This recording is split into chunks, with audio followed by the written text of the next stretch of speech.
Condensed Bat-Supe in 30 seconds.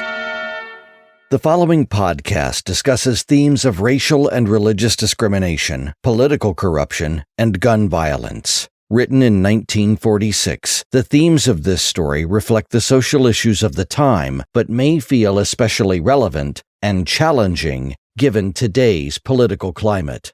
We encourage reflection, empathy, and compassion as we explore these difficult yet important topics. Listener discretion is advised. The following is transcribed. Welcome to Condensed Bat-Supe.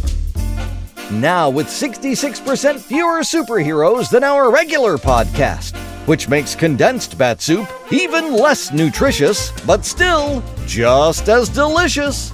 We're featuring episodes of the adventures of Superman without the caped crusaders. Tie on your capes for lots of angry vets, plenty of smooth talk, and abuse of power galore. In this edition of Condensed Bat-Supe, we begin a brand new storyline filled with shady characters and despicable powermongers. It's Chapter 1 of George Latimer, Crooked Political Boss, as originally broadcast on September 3rd, 1946. Faster than a speeding bullet. More powerful than a locomotive. Able to leap tall buildings at a single bound. Look, up in the sky. It's a bird. It's a plane. It's Superman. Kellogg's Pep. P-E-P, Pep. Kellogg's Pep, the Sunshine Cereal, presents The Adventures of Superman.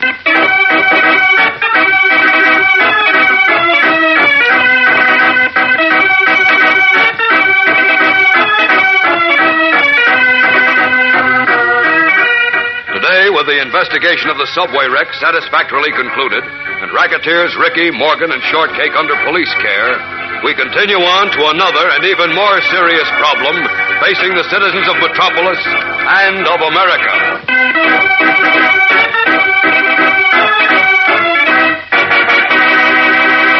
Hello there, gang. This is your pal Dan McCullough.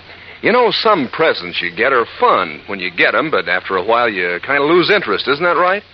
Well, for the kind of presents that keep right on being fun, you have to hand it to the prizes and packages of Kellogg's Pep. You get loads of fun for weeks and weeks, collecting all three kinds of those keen prizes. First off, it's mighty exciting to see which kind of prize you'll get in your next Pep package. Maybe it's a bright-colored comic button picturing a favorite comic strip character, 18 in all to pin on your jacket or your beanie cap.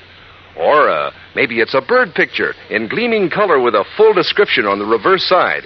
You can collect 24 of them. Or maybe your next Pep prize will be one of 7 colored cardboard plane models, a cinch to put together. Yes, sir, you keep right on having fun when you're collecting the prizes and packages of Pep, the Sunshine Cereal. And all the while, you can be enjoying breakfast with those crunchy golden whole wheat flakes of Pep. Flakes that are light as a breeze, all crisp and cool and catchy tasting as you spoon them up. Is Pep a treat? So get going, gang. Ask Mom for Kellogg's Pep and look for your prize inside the package. Now the adventures of Superman. Our scene is the broad rolling lawn in the shadow of the marble-pillared state capitol. Almost 1,000 GIs, most of them battle-scarred veterans of the European and Pacific invasions, have gathered on the lawn in a meeting of protest. As we join them now, they are cheering the remarks of one of their number who is addressing them from the base of a statue of Thomas Jefferson, creator of the Bill of Rights. The speaker is Joe Martin, brother of Beanie, the Daily Planet copyboy, and a hero of the Okinawa invasion. Did they ask us what church we went to when they sent us up the beach at Anzio? Or at Normandy? Or at Iwo Jima? Did it make any difference whether we were black, white, green, or purple when a machine gun slug came out of nowhere and ripped us apart? But now, evidently, it does make a difference. Now that it's all over and the blood has been soaked into the ground and the dead have been buried, and those of us who were lucky enough to come back here are looking for honest, decent work, it does make a difference. It makes a difference to the man sitting behind those bronze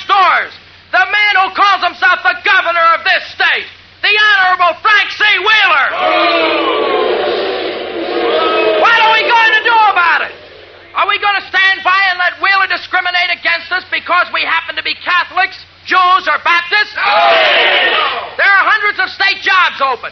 Jobs that are supposed to go to veterans. Jobs that were promised to us. I know that some of us are getting those jobs. But only if we worship God the way Frank Wheeler and his gangsters want us to worship. You see this statue? It's a statue of Thomas Jefferson, the man who wrote the Bill of Rights. And the Bill of Rights says that every American can worship God as he sees fit. And that nobody, not even the Congress of the United States, can tell that man how to worship. But Governor Wheeler evidently thinks he's bigger than the Bill of Rights. He thinks he's bigger than the Congress of these United States. He wants to tell us how to worship, and if we don't do it his way, we suffer for it. I say there's only one way to handle this situation. I say we march on the state capitol, knock those big bronze doors over, and demand the two things that you'll find written on the state flag flying over the Capitol. Liberty and equality! And I say let's do it now! Just a minute, fellas! Just a minute, please! Please! Hey, Joe, do you mind if I say a few words? No, go ahead, Sam. Thanks. Quiet, just a minute, fellas. Now, most of you know me, but in case some of you don't, my name is Sam Robbins. Hey, Sam! Joe Martin and I were in the same outfit. We've been friends in Metropolis for almost 20 years. And while I agree with everything Joe said here today, I don't agree with his suggestion that we storm the state capitol. Now, just a minute, give me a chance to explain, will you? I don't like prejudice and discrimination any more than you do. In fact, I like it less because I've had more of it. But we're not going to get anywhere with violence. And if we storm the capitol, somebody's going to get hurt. What we need is the public on our side. We got to appeal to the citizens who elected Governor Wheeler. That takes so much time. We want jobs. All right, Sam. We can't afford to wait. Okay, but I'm afraid of trouble. Don't worry. We won't start any trouble. All right, fellas! Fall in ranks and march to the Capitol steps!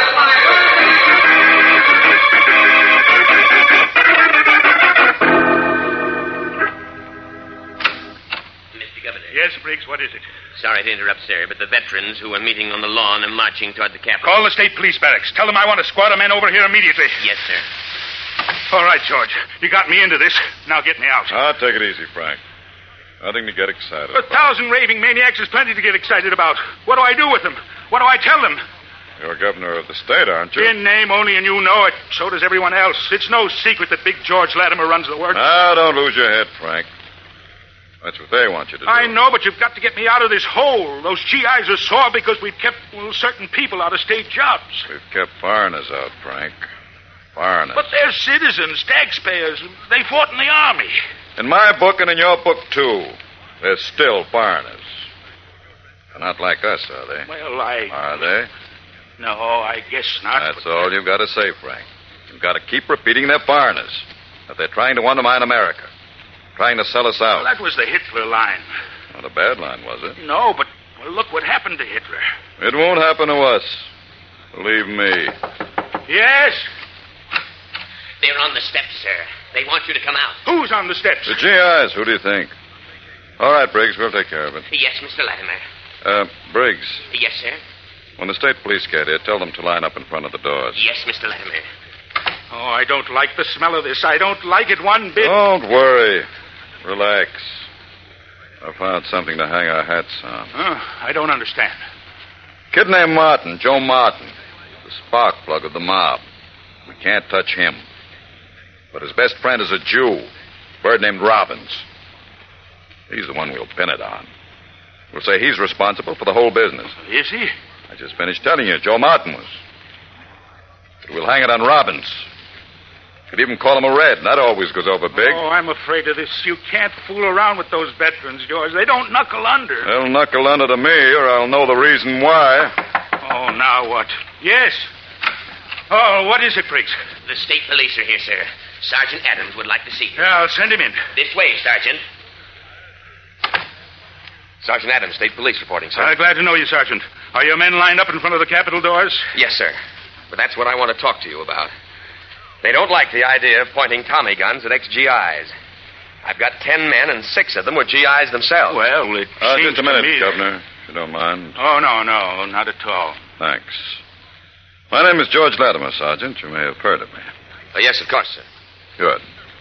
Now tell me, members of the state police are by law pledged to protect public property, aren't they? Yes, sir. And public life as well, right? Yes, sir. Well, that's all the governor's asking you to do. Protect the state capitol building and his life. Now, if you'll see that your men are lined up in front of the doors, the governor will go out and talk to the GIs. Yes, sir. All right, Frank, let's go. Oh, I don't think I'd better go out there now. Now, you've got to show your face. Yeah, but they're screaming for blood. They'll get blood. But it won't be yours. Come on.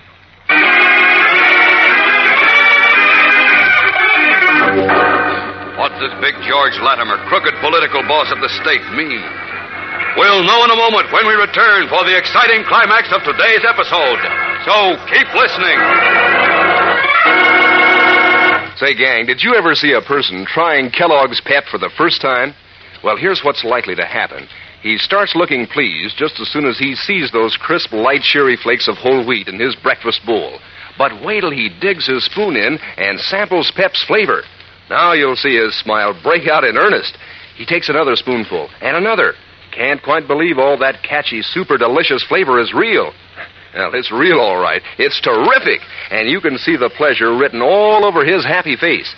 And you know, a swell thing about Pep is that every time you eat it, it teases and pleases your taste just that way.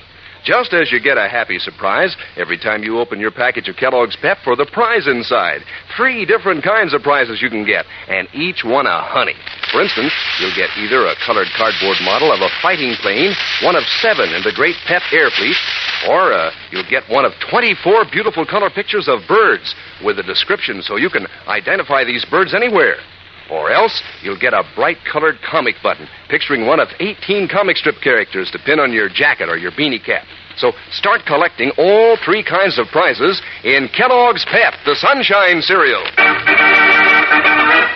Led by young Joe Martin, hero of the Okinawa invasion, more than 1,000 veterans of World War II are massed in front of the state capitol, demanding an audience with Frank Wheeler, the governor. An unwilling detail of state policemen armed with Tommy guns is lined up on the Capitol steps as the governor, accompanied by Big George Latimer, political boss of the state, steps out to face the veterans and is greeted by a chorus of boos and hisses. Joe Martin, at the head of the veteran group, raises his hands and silences the angry men behind him. Then he speaks. Governor Wheeler, my name is Joe Martin.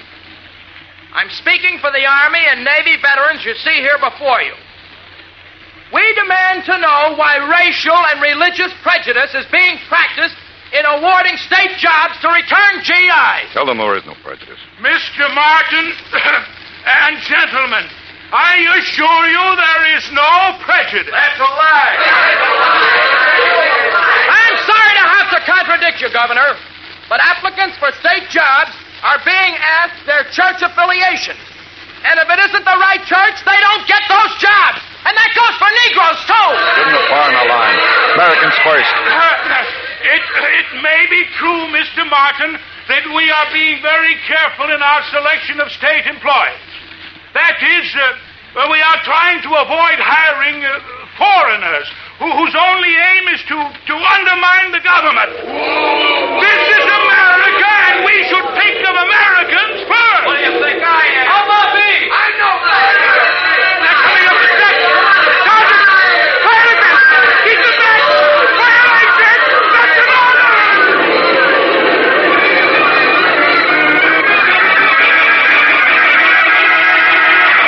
Losing his head in a moment of fear and panic, the governor gives the order to fire into the angry mob of indignant veterans surging up the Capitol steps. What will happen? And how does Superman fit into this tense picture of returned GIs fighting for their rights? We'll know tomorrow, so be sure to listen when the Man of Steel joins in the battle for the freedom and equality guaranteed all Americans by the Constitution of the United States. Tune in tomorrow, same time, same station. And remember, for breakfast, it's Kellogg's Pep. For excitement, the adventures of Superman.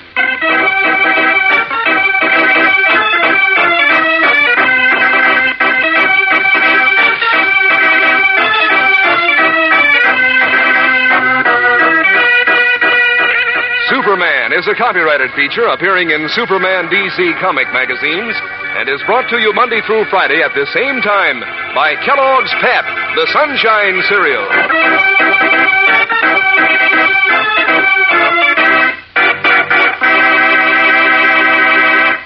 Say, gang, here's a famous name that brightens up your breakfast. It's Kellogg, the greatest name in cereals.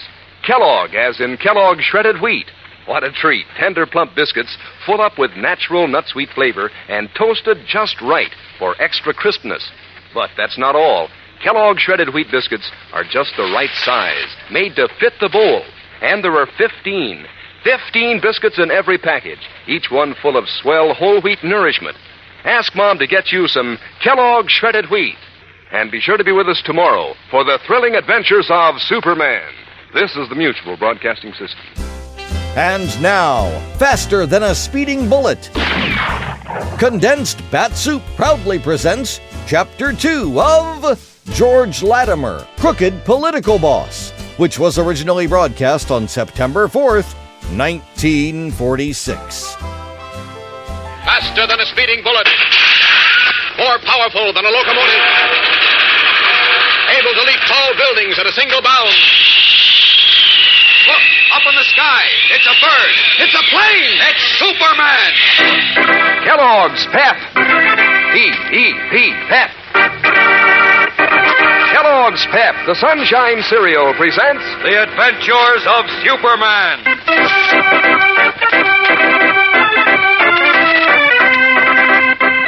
Today we continue with our GI protest against racial discrimination. A protest ended in alarming sounds of gunfire.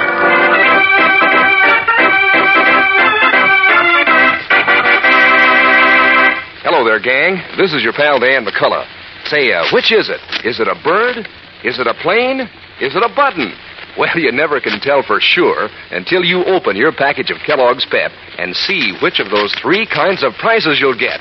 So, every prize is always an exciting surprise. Sure, it might be one of Pep's 18 slick comic buttons, picturing one of your favorite comic strip characters to pin on your beanie cap or your jacket. Or, it might be a model of a fighting plane, one of 7 thrilling plane models in the series, all made of colored cardboard and easy to assemble. Or, your next Pep prize might be a beautiful full-color bird picture from a series of 24, each with a description on the reverse side so you can name and know any of these birds around. And say, speaking of birds, you'll sure be an early bird to the breakfast table when Kellogg's Pep heads the menu, because every spoonful of these crisp whole wheat flakes is brimming with cool come-on. Every spoonful is a treat in itself. Every dish of Pep just about doubles the fun of breakfast. Yes, sir, you'll say that catchy Pep flavor is strictly terrific. So get going, gang. Ask Mom for Kellogg's Pep, the Sunshine Cereal, and look for your prize inside the package. Now, the adventures of Superman. Led by young Joe Martin, a hero of the Okinawa invasion, and brother of Beanie, the Daily Planet copy boy, 1,000 returned veterans staged a mass meeting on the steps of the state capitol. A meeting of protest against racial and religious discrimination in the awarding of state jobs. Demanding an explanation from Governor Wheeler, the ex-GIs were told there was no discrimination. Angry and indignant, the men swarmed up the Capitol steps. In a moment of fear and panic, the governor lost his head and ordered a squad of state troopers armed with Tommy guns to fire into the crowd. Shots rang out. As we continue now, our scene is the editorial office of the Daily Planet. Beanie Martin, in response to the ringing of a bell, has stepped into the teletype room to get the news clip being fed out of one of the machines. He stands by idly as the keys automatically print the news report in bright purple ink. Suddenly he stiffens. The color drains from his cheeks. His eyes race over the glaring lines of type. Mouth agape, he reaches out and rips the long sheet of paper out of the machine just as the clatter of the keys stops. Then, turning, he races through the city room looking for Clark Kent. Mr. Kent! Mr. Kent! How many times have I told you not to barge into this office without knocking? Yes, sir, but this is important. Mr. Kent! Get out of here! Get out! Hold it, Chief. Hold it. What's the matter, Beanie? You're pale as a ghost. He'll be a ghost unless he gets out of here. Please, Mr. White. Come in, Beanie. Come in and close the door. Now, what's the trouble? My brother. It's about my brother. Your brother Joe? Yes. Oh, what about him? What Chief, about him? please, can't you see the boy's upset? Here, look at this teletype. Nobody gives a hoot when I'm upset. Great Scott. What is it, Kent? Listen to this. A returned veteran, hero of Okinawa invasion, was seriously wounded today when, at the order of Governor Wheeler, a detachment of state policemen fired into a group of ex-GIs staging a protest meeting on the steps of the state capitol. Oh, I don't believe it. Even Wheeler, as rotten as he is, Wait a wouldn't minute, do it. there's more. The wounded man is Joe Martin of 1040 Wilton Drive. My brother. Said to be the leader of the veteran group organized to protest against racial and religious discrimination in the awarding of state jobs. Immediately following the incident, Martin was removed to the Metropolis Hospital, where he's been placed on the danger list. Oh, there, Beanie. I'm sorry I shouted at you, but don't cry now. We'll take care of everything. Now, Kent, you get on this thing immediately. Get all the facts. Well, now, look. If Wheeler's responsible for this, I'll have him impeached. Yes, but wait. I'll ruin him for life. Wait a minute. In the first place, I can't quite believe that the state police would fire into a group of veterans. In the second place, I'm going to the hospital to see about Beanie's brother. Assign someone else to the story. Give it to Lois. Oh, where is she? Probably in her office. Beanie, you locate Jimmy Olsen and get him to go home with you. Yes, sir. And don't you worry about your brother. Now, everything possible will be done for him. See you later, Chief.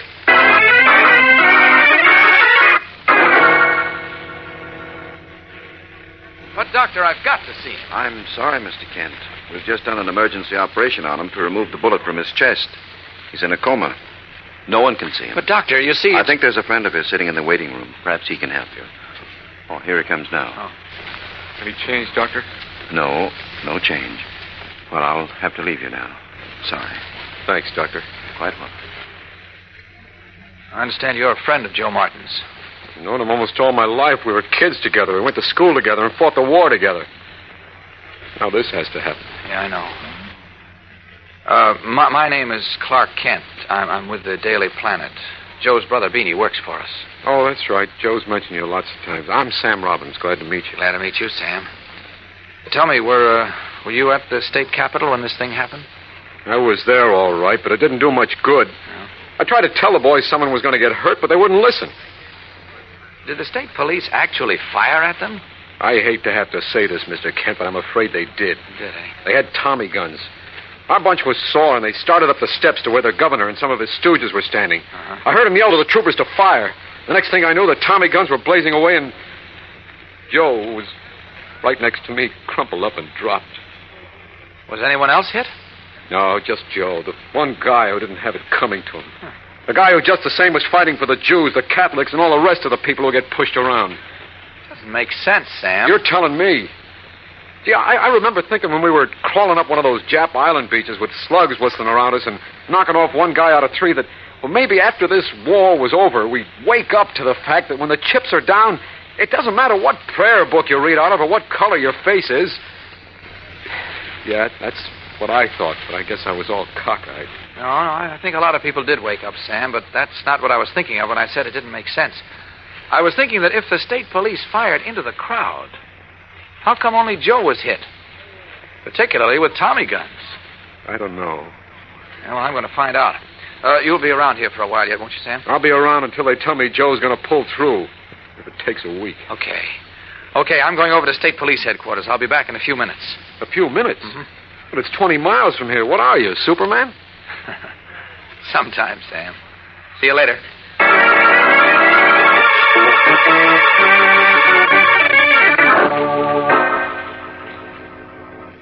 Will you please repeat that for me, Sergeant? Sure. After I went in and told the governor my men didn't like the idea of pointing guns at ex-GIs because most of them were in the Army themselves. Yeah. And after Latimer, well, he was in the governor's office. Big George Latimer? That's right. You know, I don't understand it. I cross-examined each one of my men. They all swear they fired way over the heads of the crowd. Hey, wait a minute, Sergeant. Wait a minute. I just thought of something. You've got a ballistics expert here, haven't you? I'm the ballistics man. You? Oh, good. You're coming back to the hospital with me as fast as we can get there. Come on.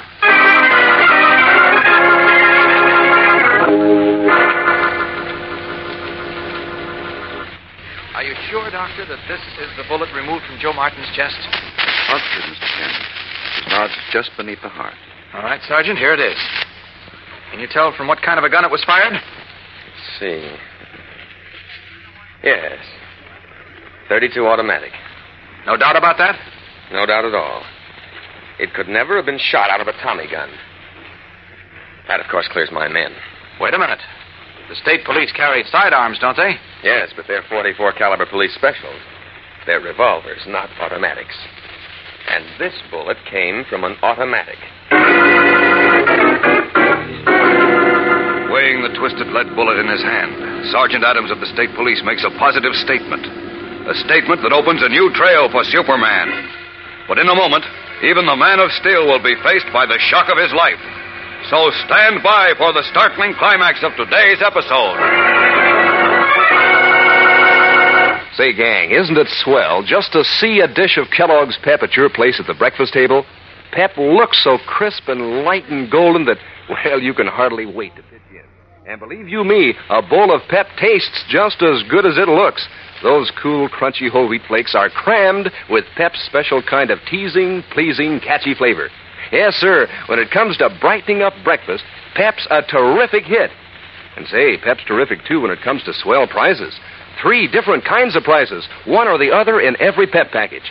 Makes each prize seem 3 times as exciting because, well, you never know which you'll get next. For instance, you might find a colored cardboard model of a fighting plane, and you'd be smart to collect all 7 model planes in the series. Or you might find one of Pep's 24 full-color bird pictures with a description to help you know these birds every time. Or you might find a bright-colored comic button picturing one of 18 different comic strip characters to pin on your jacket or your beanie cap. So get in on the fun, gang. Ask Mom to get you Kellogg's Pep, the Sunshine cereal. In the waiting room at the Metropolis Hospital, Sergeant Adams, ballistics expert of the state police, in the presence of Clark Kent and Sam Robbins, has made an amazing statement that the bullet that plowed its way into Joe Martin's chest was fired from a .32 automatic, not from a Tommy gun. For a moment, even Kent is amazed. Then... You're sure about that, Sergeant? I'm positive. You mean someone else fired the shot at Joe? It wasn't one of the cops? But it looks like, Sam. But who did it? Well, from now on, our job is to find out. Well, all I know is I'm going to... Hold it. Here comes Big George Latimer. Excuse me. The nurse at the desk said some friends of Joe Martin were in here. My name's George Latimer. I'm a friend of Joe's. Oh, that's fine, son. What's your name? Robbins. Sam Robbins. Oh, really? I know you, Sergeant. Adams, right? That's right. And this gentleman? Kent, Daily Planet. Oh, yes. I've heard of you, Kent. Star reporter. Great paper, the Planet. Even though it fights me, but that doesn't mean anything, of course. Big George Latimer loves a fight. We can't see anything to laugh about, Mr. Latimer. Joe Martin is pretty close to dying in one of these rooms. Yes, that's why I'm here.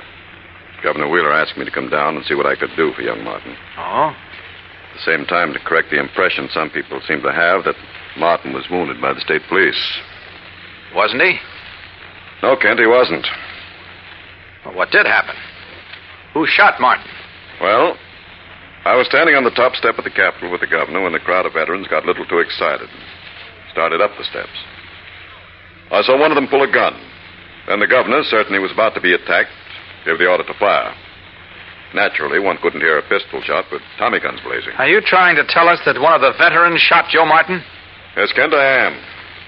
It's an old trick, and it was pulled this time to make the governor and the state police look bad.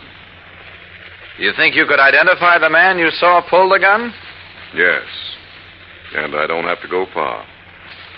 There he is, standing right next to you. What? His name is Sam Robbins.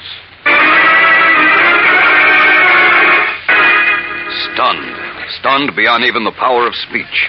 Clark Kent and Sergeant Adams turn to Sam Robbins as Big George Latimer points an accusing finger at the dark-haired ex-GI. What does this mean? A man like Latimer certainly can't afford to make a public accusation of attempted murder without being able to prove it. Fellows and girls, you're in for a thrill a minute in tomorrow's exciting episode of this story, as even Superman, with all his strength and cleverness, finds himself caught in a monstrous web of hatred and intolerance. So don't miss it. Tune in tomorrow, same time, same station.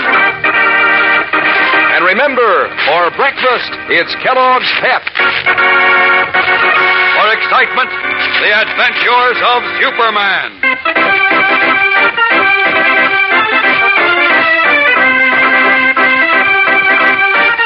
Superman is a copyrighted feature appearing in Superman DC comic magazines and is brought to you Monday through Friday at the same time by Kellogg's Pep, the Sunshine Cereal.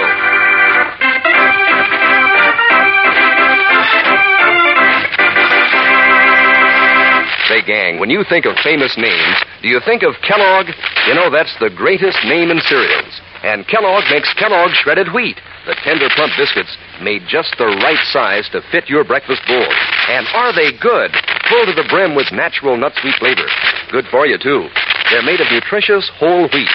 What's more, Kellogg gives you 15 delicious biscuits in every package of Kellogg shredded wheat.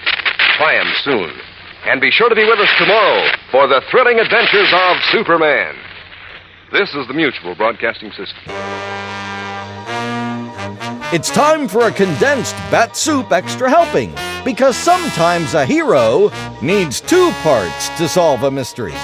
This time, we're heading back to Lake Mojave as America's fabulous freelance insurance investigator tries to get to the bottom of a murder at one of his favorite fishing holes. It's the Mojave Red sequel from yours truly, Johnny Dollar, as originally broadcast on July 20th, 1958. From Hollywood, it's time now for...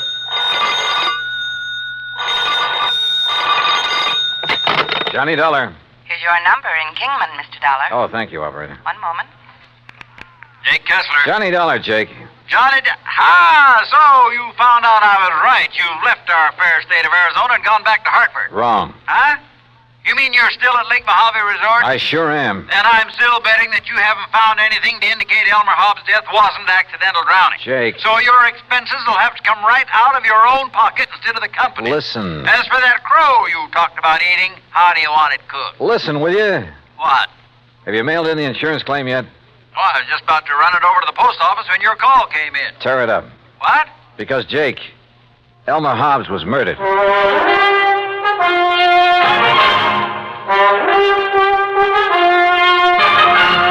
Bob Bailey in the exciting adventures of the man with the action-packed expense account, America's fabulous freelance insurance investigator. Yours truly, Johnny Dollar.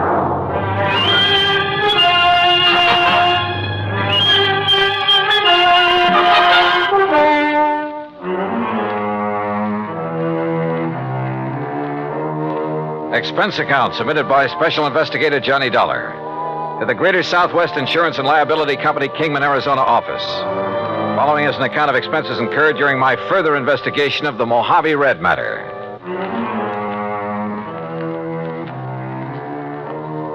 Expense account item 1, 20 cents for the phone call to Jake Kessler in Kingman. I made that call in the office there at Lake Mojave Resort. And needless to say, Jake didn't quite believe me at first. Murdered?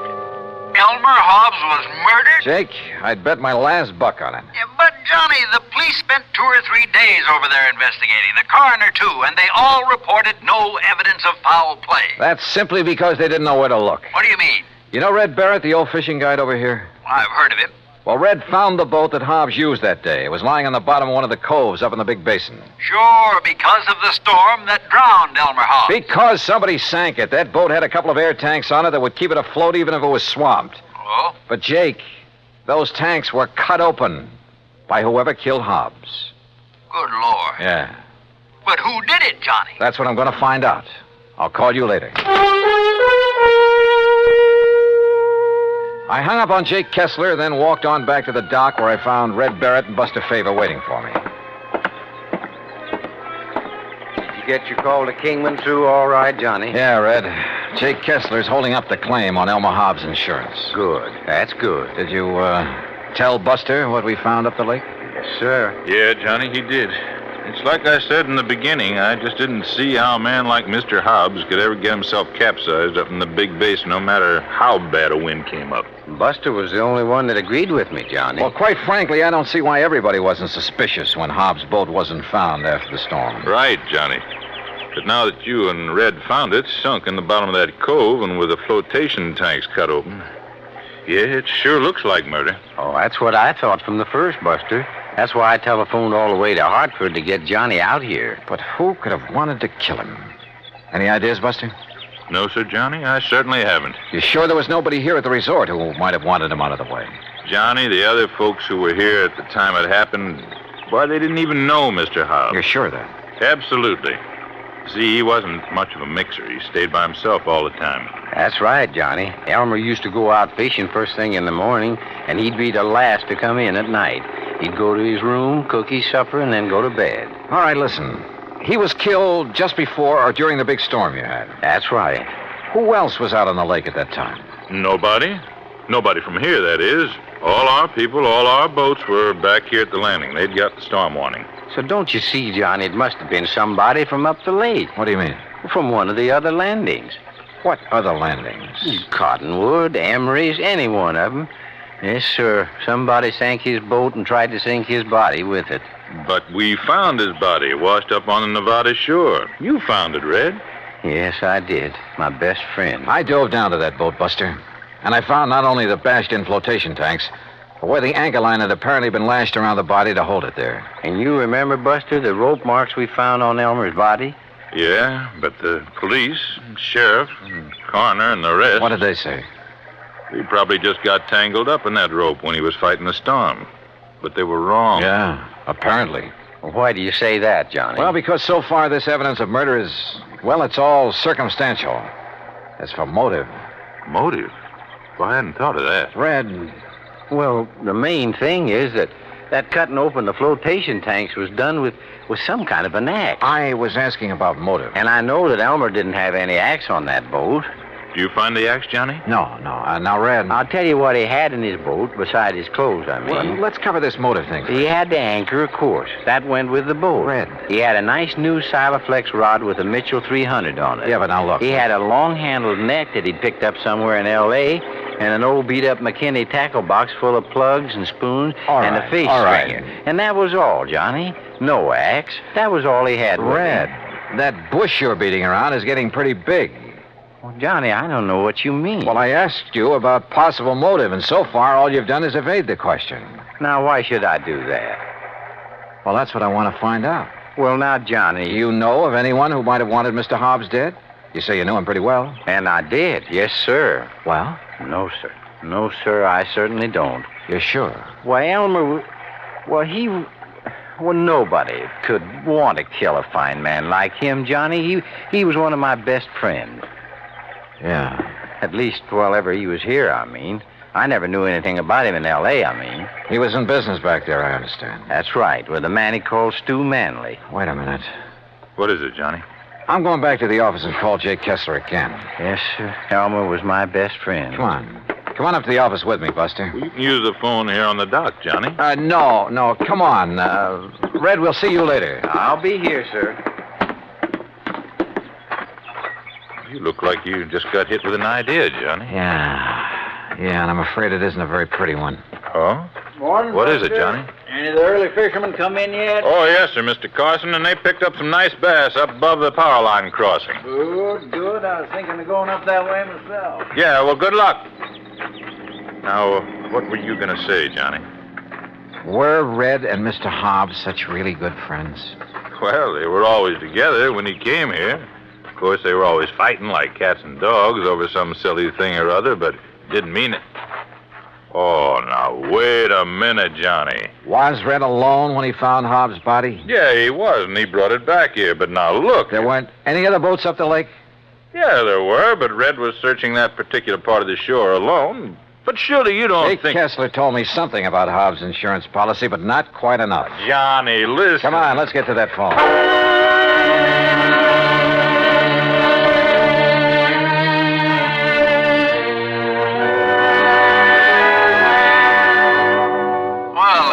Don't you think you ought to call in the police? No. If you're right, that is. No, let me handle this alone for the moment. Now listen, Jake. Yeah? Didn't you tell me that the insurance claim was filed by one of Hobbs' beneficiaries, plural? That's right, by his business partner in L.A. Who were the others? Just one other. If you'd taken time to listen to me. Who is it? You were so all fired up when I drove you down Who there. is this other beneficiary, Jake? You're still sure Hobbs was murdered, huh? I'll bet on it. So now you're looking for somebody with a motive, huh? The beneficiary, Jake. Like I told you. One of them was his business partner, J. Stuart Manley. And the other? Red. Red. Yeah, Red Barrett. Act 2 of yours truly, Johnny Dollar, in a moment. Our flag now numbers 50 stars, and behind each star there stands yet another flag representing one of the 50 states. Illinois' state flag uses many of the symbols of our nation's great seal.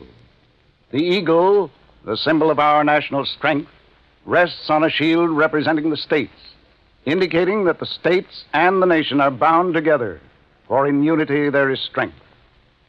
The arrows in the eagle's talon indicate military preparedness, and in his beak is a scroll which reads, State Sovereignty, National Union, a reminder of the greatness of the state of Illinois and its pride in being a member of the United States of America. Illinois' state flag, the flag of the 21st state to enter the Union, was adopted on July 6, 1915. And now, Act 2 of yours truly, Johnny Dollar, and the Mojave Red sequel.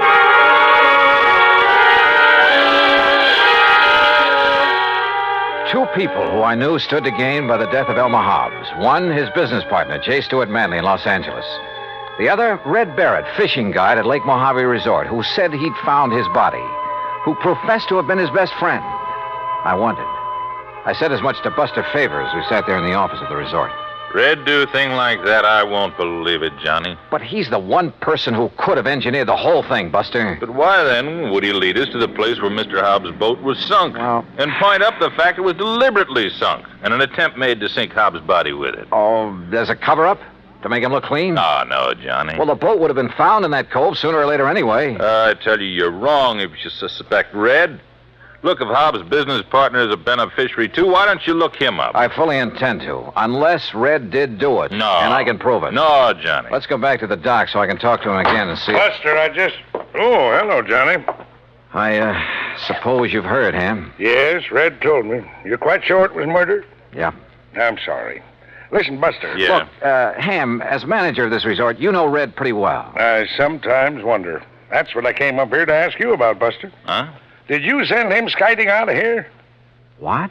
We just left him down at the dock. You mean you didn't see him tearing out of here in the pickup truck a few minutes ago? What? Ham. Red? Where'd he go? I don't know, but he certainly left in a hurry.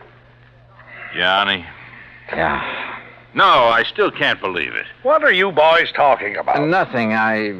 Ham, is there a car around here I can use? Oh, sure. Take mine. There are the keys. Thanks. Now, look. Incidentally, Buster, I was poking around where Red kept his fishing tackle trying to find that rig he borrowed from me last week. What did you find, Ham? Well, I thought Buster might know where the old coot got hold of that new spinning outfit. Silaflex rod. What? Yeah, and a brand spanking new. Mitchell Reel. Oh, yes. Oh, no. All right, Ham, Buster, you just sit tight.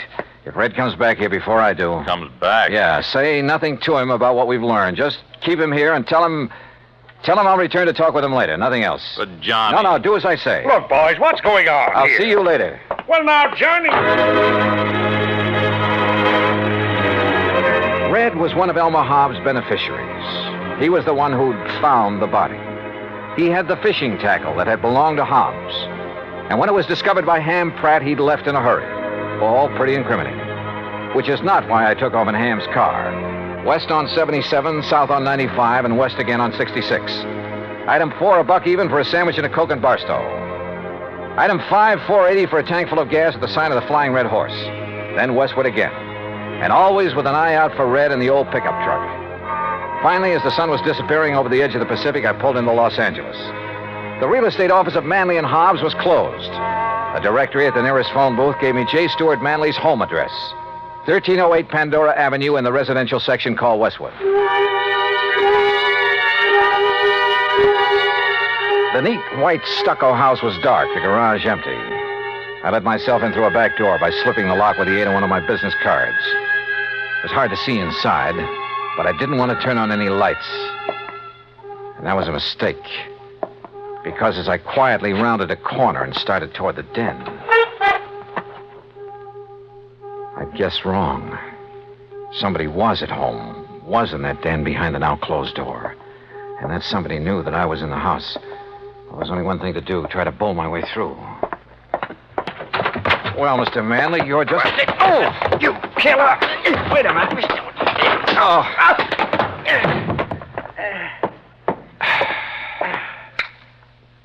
Red. Johnny Dollar. Well, it kind of looks like I made a mistake, doesn't it? Yeah, Red. The biggest mistake of your life.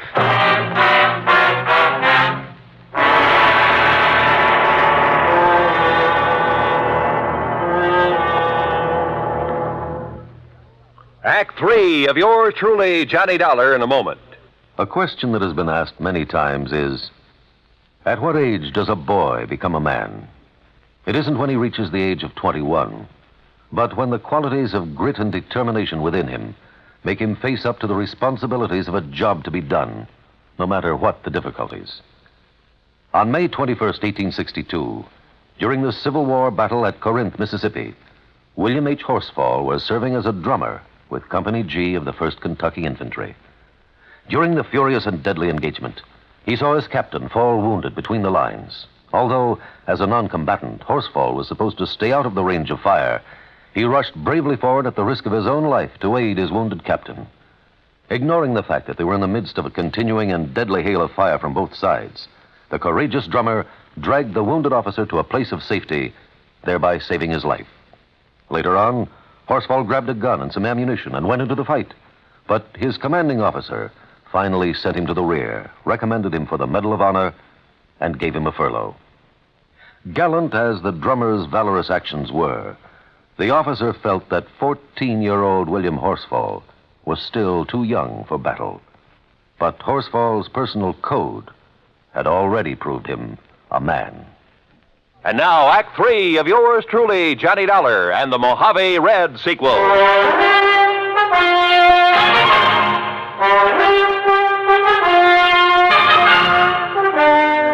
You know what common sense tells me, Red? What, Johnny? That you and J. Stewart Manley were in cahoots in the murder of Elmer Hobbs. Oh, no, sir. You can't believe that. You told us that Hobbs had a Silaflex rod, a Mitchell reel in his boat. Yes, sir, he did. Just like the We reel. found him, Red, among your things back at the lake. Oh, you found mine, Johnny, that Elmer gave me to match his. Look.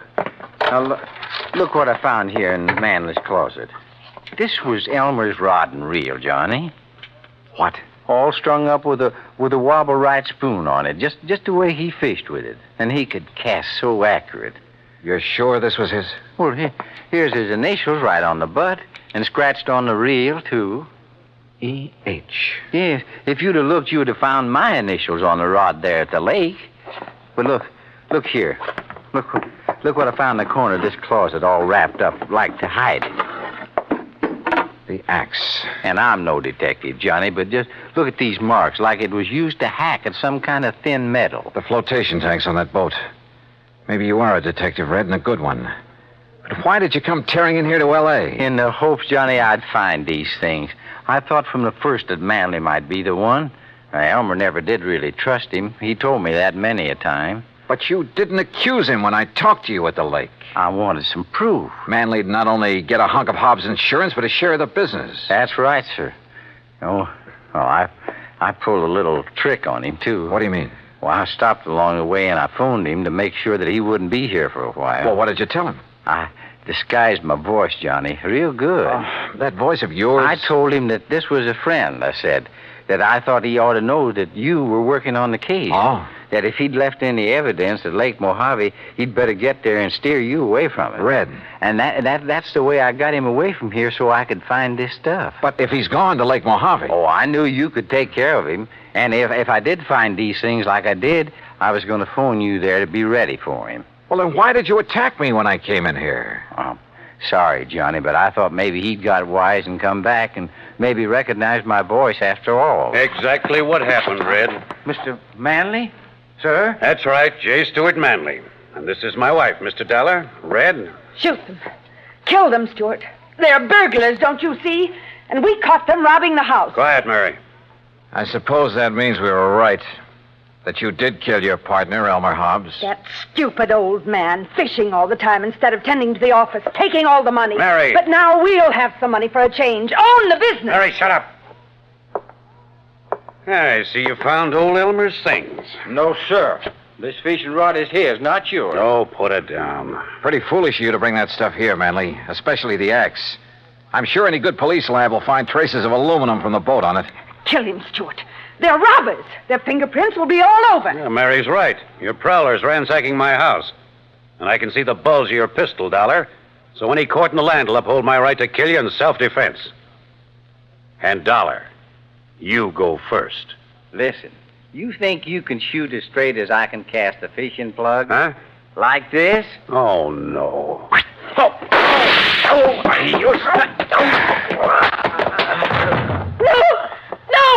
Oh, get back, Mrs. Manley. I'd hate to have to sock a woman. But you hurt him. Yeah, as badly as he hurt Elmer Hobbs. And look, that horrible fishing plug. The hooks have ripped his hand open. It's bleeding. That red-headed old fool throwing those hooks at him. Oh, quiet. Stuart, dear Stuart. Red, that was a beautiful piece of casting. He almost tore his hand off with that plug. Well, Johnny, it was with Elmer's own rig. I think maybe he would have liked that. I hope so. But you know what I hope the most, Johnny? What, Red? That the fishing is real good up where Elmer is now.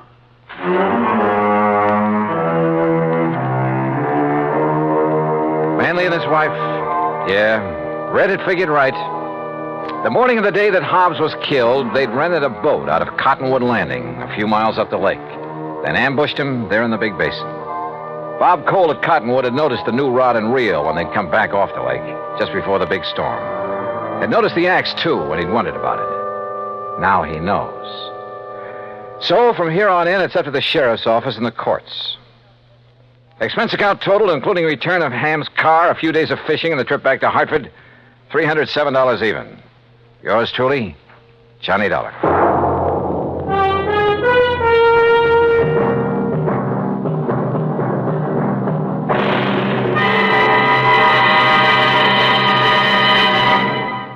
Our star will return in just a moment. Our flag now numbers 50 stars, and behind each star there stands yet another flag for each of the 50 states. New Mexico's flag is an ancient Zia sun symbol, a red circle on a field of yellow.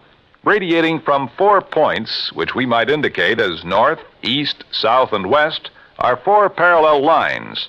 4 was a sacred number of Zia, the number most often used by the giver of all good gifts. The earth had 4 main directions, each with its own gifts. The year had 4 seasons, each with a different offering for mankind. The day had 4 phases: sunrise, noontime, evening, and night.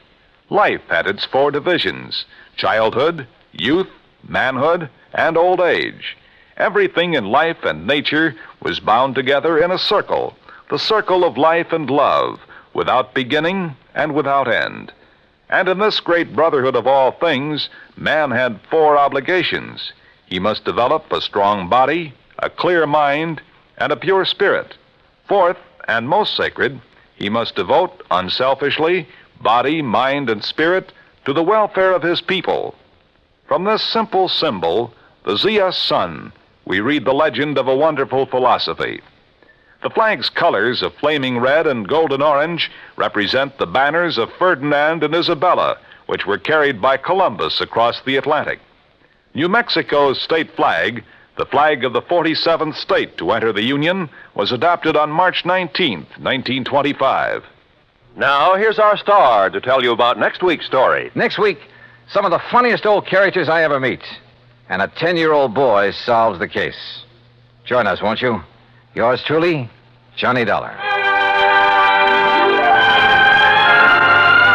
Yours truly, Johnny Dollar, starring Bob Bailey, originates in Hollywood and is produced and directed by Jack Johnstone, who also wrote today's story.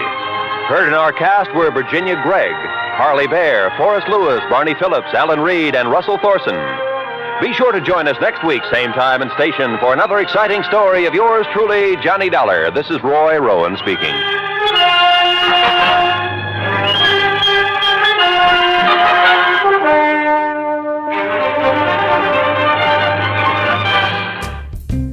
Well, Well, that wraps up this episode of Condensed Bat-Supe, featuring the opening chapters of George Latimer, Crooked Political Boss, from The Adventures of Superman.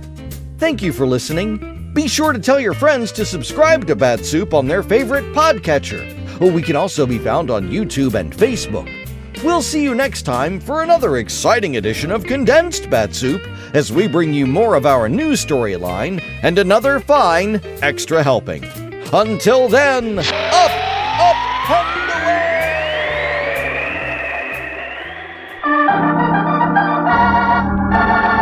away! Another 5-minute mystery.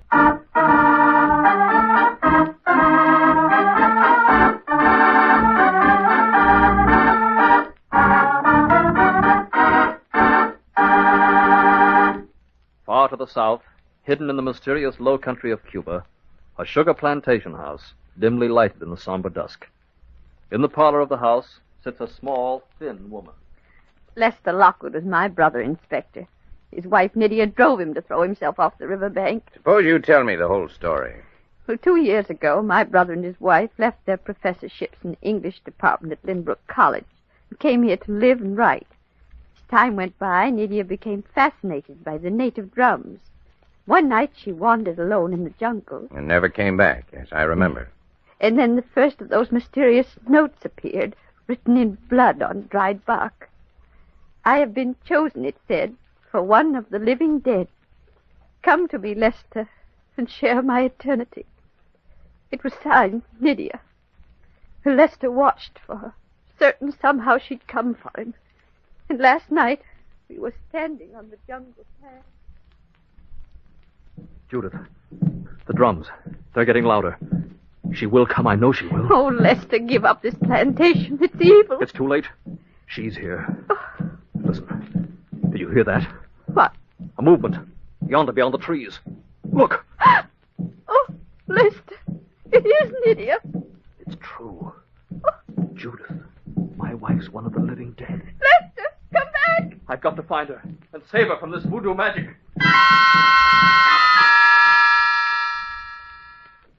He ran off in the darkness, and I went quickly back to the house to wait. And at last, Lester came back. I couldn't find her. I looked everywhere. Then you've got to come away from this place tonight. Judith, look, here on the window ledge. Oh, another of those terrible notes. What does it say? You are a human. You cannot know the glory of eternal life. Come to the jungle, to the drums, and share my living death. Keep this between you and I. Oh, she's trying to destroy you. Trying to, Lester. I'm going to her, Judith. No. Lydia's waiting for me to come. Lester, come back. Come back. And this is the note your brother found last night on the window ledge, Miss Lockwood. Eh? Yes. Others, I suppose he destroyed them. I see. And you say your brother's wife was formerly an English instructor? At Lynbrook. She met Lester there. Your story, Miss Lockwood, is interesting, and I think I know the truth. But the chief at headquarters would rather hear it from you, so come along. What was the clue that led Inspector James to arrest Judith Lockwood? In a moment, he'll tell us, but first...